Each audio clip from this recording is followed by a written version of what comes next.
Assalamualaikum warahmatullahi wabarakatuh. Jumpa lagi dengan saya di channel Alex Suryadi IGY.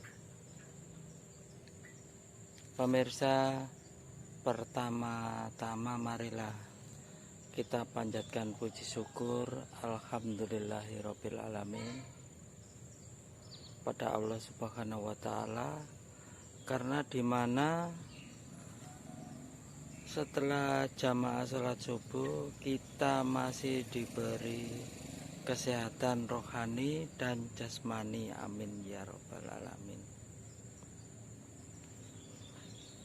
Dan yang kedua, sholawat beserta salam Allahumma sholli ala sayyidina Muhammad wa ala ali sayyidina Muhammad kita sampaikan pada junjungan Nabi besar Muhammad sallallahu alaihi wasallam, di mana beliau telah membimbing kita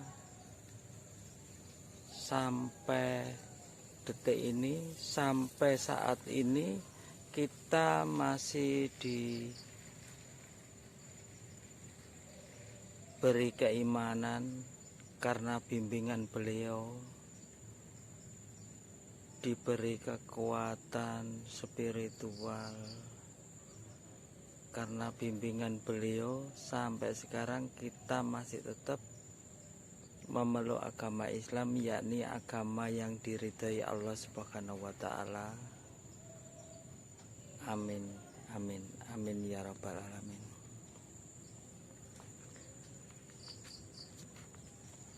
Pemirsa,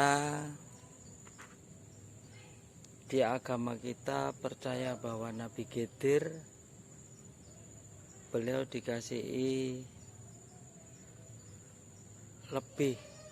kelebihan oleh Allah Subhanahu wa taala, bahwa beliau masih hidup. Ini orang lelakon mengharapkan untuk ditemui Nabi Khidir. Ada ciri-ciri tertentu, tentunya dengan ridha Allah ya. Ada ciri-ciri tertentu yang bisa ditemui oleh Nabi Khidir, terutama sifat-sifat kita, supaya kita paham orang-orang yang bagaimana yang bisa ditemui oleh Nabi Khidir. Kita simak baik-baik, dan siapakah beliau ini Nabi Khidir? Mari kita pahami bersama-sama supaya kita bisa cerita pada anak cucu kita. Mengenal sosok Nabi Khidir alaihissalam. Nama Khidir yang dikenal banyak orang itu sebenarnya bukan nama asli beliau, melainkan nama lakabnya atau julukannya. Nama aslinya adalah Balya bin Malkan dan nama panggilannya adalah Abul Abbas. Ada yang mengatakan bahwasanya beliau adalah keturunan Bani Israel atau putra seorang raja yang menjadi zuhud. Rasulullah Shallallahu Alaihi Wasallam bersabda, alasan mengapa beliau dijuluki Khidir adalah karena di setiap saat beliau duduk di tumbuhan yang putih, niscaya akan menjadi hijau. Dan ada yang mengatakan bahwasanya adalah karena ketika beliau sholat di suatu tempat, maka sekelilingnya itu menjadi hijau karenanya. Menurut Imam Qulyubi, nama asli Nabi Khidir adalah Baran bin Malkan. Beliau mengatakan, menurut mayoritas ulama, Khidir alaihissalam adalah nabi yang hidup hingga akhir zaman. Nama aslinya adalah Baran bin Malkan bin Qali bin Arfa Khushid bin Sam bin Nuh. Dikatakan pula bahwa Nabi Ilyas alaihissalam itu juga masih hidup, yang mana beliau itu berada di daerah Khurasan guna menjaga Ya'juj. Ulama berbeda pendapat mengenai kenabian Khidir. Ada yang mengatakan bahwa beliau adalah wali, malaikat, dan sebagainya. Namun pendapat yang unggul adalah bahwasanya beliau merupakan Nabi Allah Subhanahu wa Ta'ala. Dari riwayat Imam Al-Qurtubi, hanya hal yang diperselisihkan mengenai figur satu ini, diantaranya adalah bahwa apakah beliau memang masih hidup?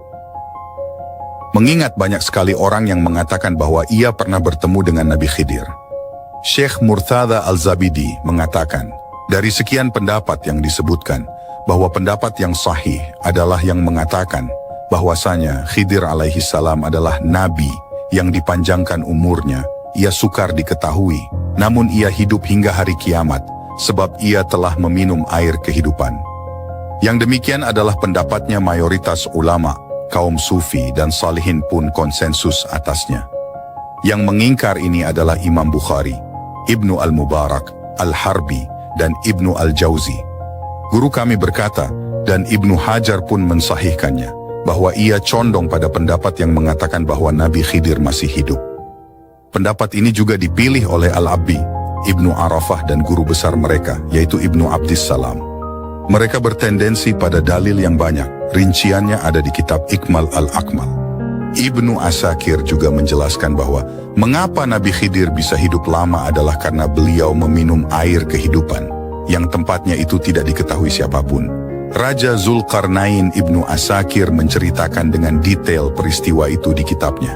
Hanya saja Abdul Wahhab Al-Sya'rani mengatakan, "Aku mendengar Syekh Ali, teman dekat dari Syekhul Islam Zakaria Al-Anshori, dalam menuntut ilmu, dan masyhur sering bertemu dengan Nabi Khidir, berkata saat berada di Madrasah Al-Kamiliyah Mesir.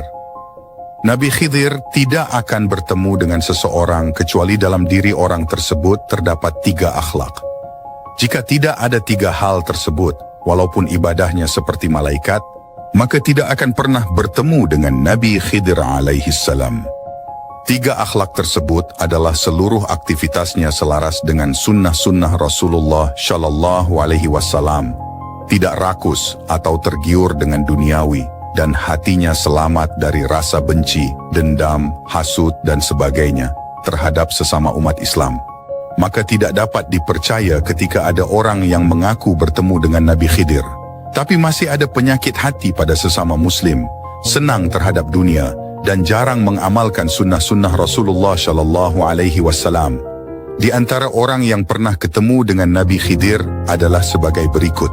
Ke-1, Nabi Musa alaihi salam dan Yusha bin Nun, inilah yang jamak diketahui. Kedua, Sayyidina Umar bin Khattab. Ketiga, Sayyidina Ali bin Abi Thalib. Keempat, Sayyidina Ali bin Zainal Abidin. Kelima, Khamis Al-Khulafa Umar bin Abdul Aziz. Keenam, Syekh Ali Al-Khawwas. Ketujuh, Abul Hasan Al-Shadzili. Masih banyak lagi sebenarnya, orang-orang Indonesia pun banyak yang mengaku bahwa mereka pernah bertemu Nabi Khidir. Ketika mereka mengaku demikian, namun tidak memenuhi kriteria yang disebutkan Syekh Abdul Wahhab Al-Sya'rani, maka pengakuannya diragukan. Adapun figur yang paling masyhur pernah ketemu Nabi Khidir adalah Syekh Mahfudz Termas, Syekhina Kiai Haji Mbah Khalil Bangkalan, dan Kiai Haji Hashim Asy'ari. Figur Nabi Khidir seakan mempunyai daya tarik tersendiri, banyak sekali ulama yang membahasnya. Ada yang membahasnya dalam bentuk ensiklopedi, namun ada juga yang membahasnya dalam satu judul tersendiri, misalnya Syekh Mahfudz Termas dalam karyanya yang berjudul Inayat Al-Muftaqir Fima Yatallaq bi Sayyidina Khidir. Sayyid Salamah Ghunma dalam Sayyidina Al-Khidir alaihi salam, Syekh Muhammad Al-Tamsamani dalam Sayyidil Khidir Ras Al-Awliya, dan lain-lain.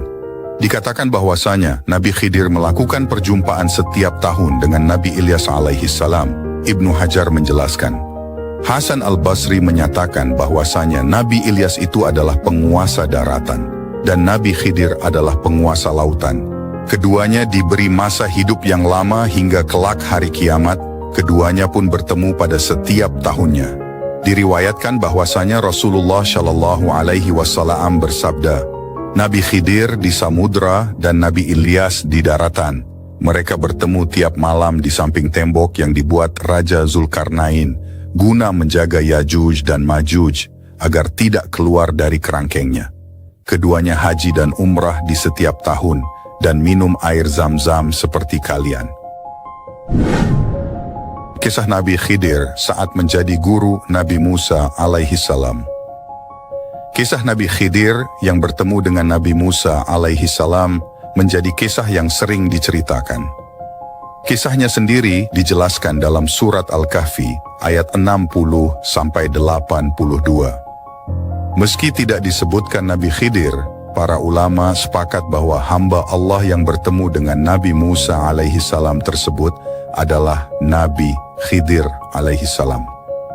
Kisah ini bermula saat Nabi Musa ditanya oleh kaumnya mengenai siapa orang yang paling berilmu. Nabi Musa yang terkenal cerdas pun menyebut bahwa dirinya adalah orang yang paling berilmu.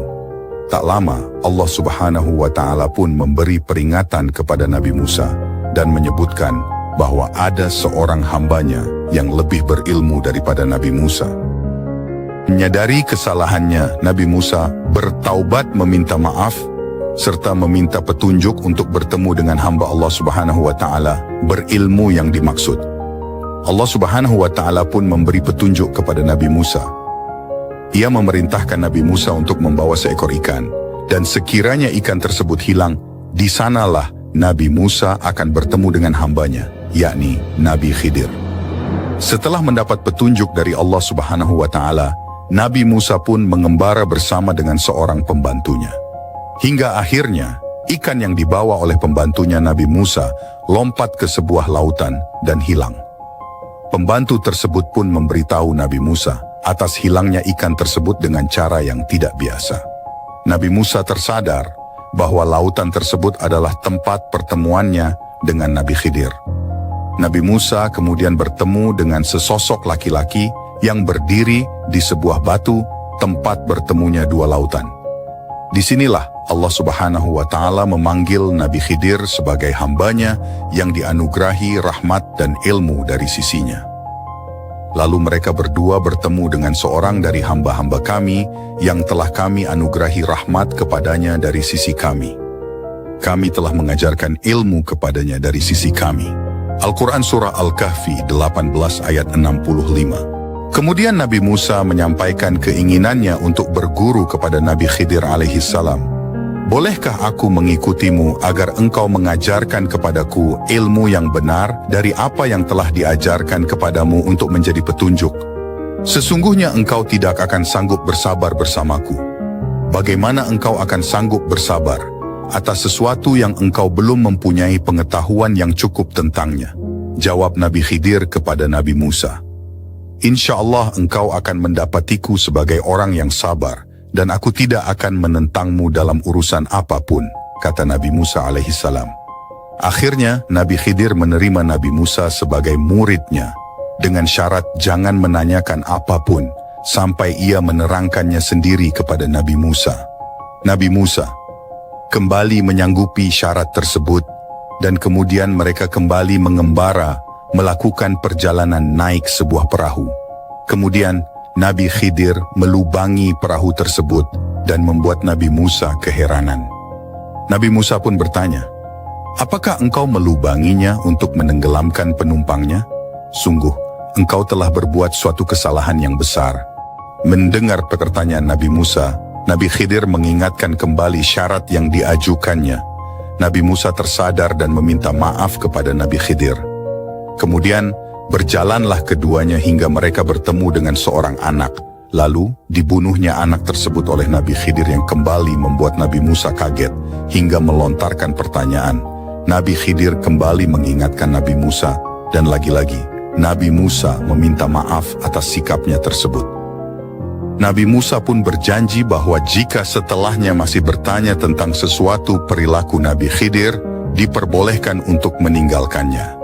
Jika aku bertanya kepadamu tentang sesuatu setelah ini, jangan lagi engkau memperbolehkan aku menyertaimu. Sungguh engkau telah mencapai batas yang wajar dalam memberikan uzur atau maaf kepadaku, ujar Nabi Musa kepada Nabi Khidir. Dan Nabi Musa kembali melanjutkan perjalanannya hingga sampailah ke suatu negeri dan meminta perjamuan kepada penduduk negeri tersebut. Namun penduduk tersebut tidak mau menjamu keduanya. Kemudian Nabi Khidir dan Nabi Musa mendapati dinding salah satu rumah penduduk negeri tersebut hampir roboh dan kemudian Nabi Khidir menegakkannya. Di sini Nabi Musa memberikan pernyataannya, jika engkau mau, niscaya engkau dapat meminta imbalan untuk itu. Mendengar Nabi Musa berkata seperti itu, Nabi Khidir mengatakan bahwa inilah saatnya ia berpisah dengan Nabi Musa. Namun, sebelum berpisah Nabi Khidir menjelaskan peristiwa-peristiwa yang terjadi sebelumnya kepada Nabi Musa. Inilah waktu perpisahan antara aku dan engkau. Aku akan memberitahukan kepadamu makna sesuatu yang engkau tidak mampu bersabar terhadapnya, kata Nabi Khidir. Adapun perahu itu adalah milik orang-orang miskin yang bekerja di laut. Maka aku bermaksud membuatnya cacat karena di hadapan mereka ada seorang raja zalim yang mengambil setiap perahu yang baik secara paksa. Adapun anak itu yang aku bunuh, kedua orang tuanya mukmin, dan kami khawatir kalau dia akan memaksa kedua orang tuanya untuk durhaka dan kufur. Maka kami menghendaki bahwa Tuhan mereka menggantinya dengan seorang anak lain yang lebih baik kesuciannya daripada anak itu dan lebih sayang kepada ibu bapaknya.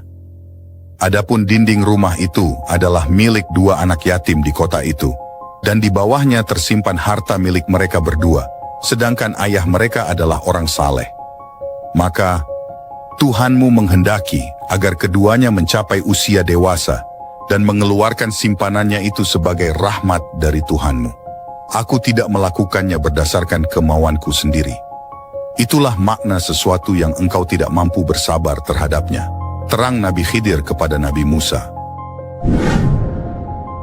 Nabi Khidir yang disebut masih hidup hingga kini sampai akhir zaman. Kisah Nabi Khidir tidak hanya sebatas kisah hidupnya saja, tetapi juga sosoknya yang misterius, yang konon masih hidup hingga kini dan sampai akhir zaman. Benarkah Nabi Khidir hidup hingga hari ini sampai kiamat nanti? Dalam suatu riwayat disebutkan bahwa Nabi Adam berdoa kepada Allah Subhanahu wa Ta'ala untuk memanjangkan usia orang yang menguburkan jasadnya. Disebutkan doa tersebut dikabulkan Allah Subhanahu wa Ta'ala, dan yang menguburkan jasad Nabi Adam adalah Nabi Khidir. Sehingga Nabi Khidir mempunyai umur panjang yang hidup hingga hari ini, bahkan sampai kiamat nanti. Kendati demikian, riwayat lain justru membantah hal tersebut. Disebutkan Nabi Khidir sama seperti manusia pada umumnya, yakni mempunyai waktunya tersendiri. Diriwayatkan dari Ali bin Musa Ar-Ridha dan Muhammad bin Ismail Al-Bukhari, Abu Bakar An-Naqash dalam tafsirnya mengungkapkan bahwa Nabi Khidir telah meninggal dunia. Abu Bakar An-Naqash juga menambahkan bahwa Imam Bukhari pernah ditanyai ikhwal, apakah Nabi Khidir masih hidup? Dan Imam Bukhari menolak pendapat yang menyatakan bahwa Nabi Khidir masih hidup dengan hadis, di penghujung 100 tahun ke depan, tidak tersisa seorang pun di atas muka bumi ini. Hadis riwayat Al-Bukhari. Terlepas dari dua pendapat tersebut, yang harus dipercaya adalah Nabi Khidir merupakan hamba Allah Subhanahu wa Ta'ala yang dianugerahi rahmat dan ilmu dari Allah dan pernah hidup di bumi ini. Beberapa tindakan yang dilakukan oleh Nabi Khidir memiliki hikmah yang tidak dapat dipahami oleh akal manusia. Sehingga kita harus mengimani bahwasanya Nabi Khidir mencerminkan kebijaksanaan dan rahasia Allah Subhanahu wa Ta'ala yang tidak terbatas. Kisah Nabi Khidir dan Ainul Hayat. Pada zaman dahulu kala ada seorang raja yang gagah berani bernama Iskandar Zulkarnain. Namanya dan ceritanya ada disebut di dalam Al-Quran.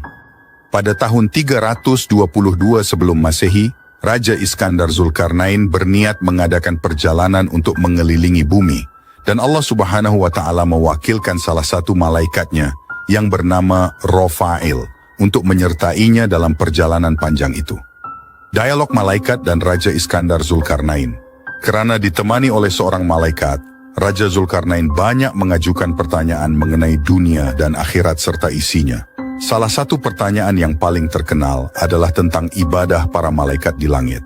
Wahai malaikat Rofail, ceritakanlah kepadaku tentang ibadah para malaikat yang ada di langit, tanya Raja Zulkarnain.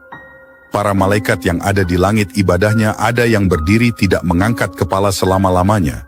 Ada juga yang bersujud tidak mengangkat kepala selama-lamanya. Ada pula yang rukuk tidak mengangkat kepala selama-lamanya, jawab malaikat Rofail. Aduh, alangkah bahagianya hati ini seandainya aku boleh hidup bertahun-tahun lamanya untuk beribadah kepada Allah Subhanahu wa Ta'ala, kata Raja Zulkarnain. Wahai Raja, sesungguhnya Allah Subhanahu wa Ta'ala telah menciptakan sumber air di bumi. Namanya Ainul Hayat.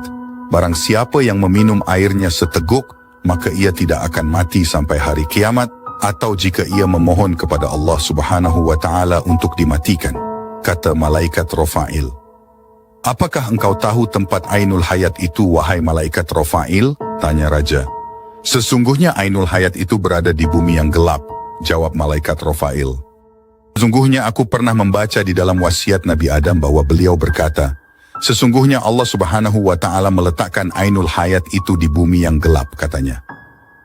Di manakah bumi yang gelap itu? Tanya raja. Yaitu di tempat terbitnya matahari, jawab orang alim itu. Kemudian Raja Zulkarnain menyuruh para pengawalnya untuk menyiapkan segala keperluan untuk mencari dan pergi ke tempat Ainul Hayat itu. Kuda apa yang sangat tajam penglihatannya di waktu gelap? Tanya raja. Kuda betina yang masih perawan, jawab para sahabatnya. Akhirnya raja mengumpulkan 1000 kuda betina yang masih perawan, dan ia memilih di antara 6.000 tentaranya yang pandai serta pakar perang. Nabi Khidir adalah salah seorang di antara para tentara itu. Bahkan baginda adalah Perdana Menteri ketika itu. Perjalanan mencari Ainul Hayat. Setelah dirasa semua cukup dan siap, maka berangkatlah Raja Zulkarnain dan Nabi Khidir yang berjalan di depan pasukan. Setelah sekian lama mencari, akhirnya mereka mengetahui tempat terbitnya matahari. Mereka pun menuju arah terbitnya matahari tersebut. Perjalanan ke tempat tujuan tersebut memakan waktu 12 tahun lamanya untuk sampai di bumi yang gelap itu. Gelapnya bukanlah seperti di waktu malam hari, melainkan gelap karena ada pancaran seperti asap. Raja Zulkarnain sudah tak sabar lagi hendak masuk ke tempat gelap itu. Namun salah seorang yang bijaksana mencegahnya. Para tentara berkata kepada raja, "Wahai tuanku, sesungguhnya raja-raja yang terdahulu tidak ada yang masuk ke tempat gelap ini, karena ia berbahaya. Wahai tentaraku, kita mesti memasukinya. Tidak boleh tidak," sanggah raja. Oleh karena raja bersikap keras hendak memasukinya, maka tak ada seorang pun yang berani melarangnya. "Diamlah dan tunggulah kamu semua di sini selama 12 tahun.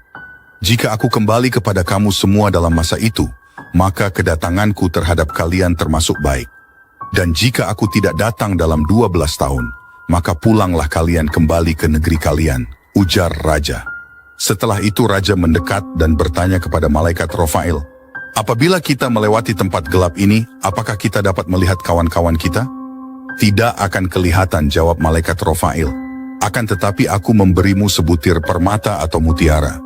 Jika mutiara itu diletak ke atas bumi, maka ia dapat menjerit dengan suara yang kuat. Dengan demikian kawan-kawan kalian yang tersesat jalan dapat kembali kepada kalian." Jelas malaikat Rafail lebih lanjut. Masuk ke Ainul Hayat. Demikianlah, akhirnya Raja Iskandar Zulkarnain masuk ke tempat yang gelap itu. Selama 18 hari lamanya tidak pernah melihat matahari dan bulan, tidak pernah melihat malam maupun siang. Tidak pernah melihat burung dan binatang liar, sedangkan raja berjalan dengan didampingi Nabi Khidir. Pada saat mereka berjalan, maka Allah Subhanahu wa Ta'ala memberi wahyu kepada Nabi Khidir, bahwa sesungguhnya Ainul Hayat itu berada di sebelah kanan jurang, dan Ainul Hayat ini aku khususkan untuk kamu. Setelah Nabi Khidir menerima wahyu itu, beliau berkata kepada sahabat-sahabatnya, "Berhentilah kamu semua di tempat masing-masing, dan jangan meninggalkan tempat kamu semua sebelum aku kembali." Kemudian Nabi Khidir menuju kanan jurang hingga beliau menemukan Ainul Hayat itu. Beliau turun dari kudanya, melepaskan pakaiannya dan turun ke Ainul Hayat tersebut.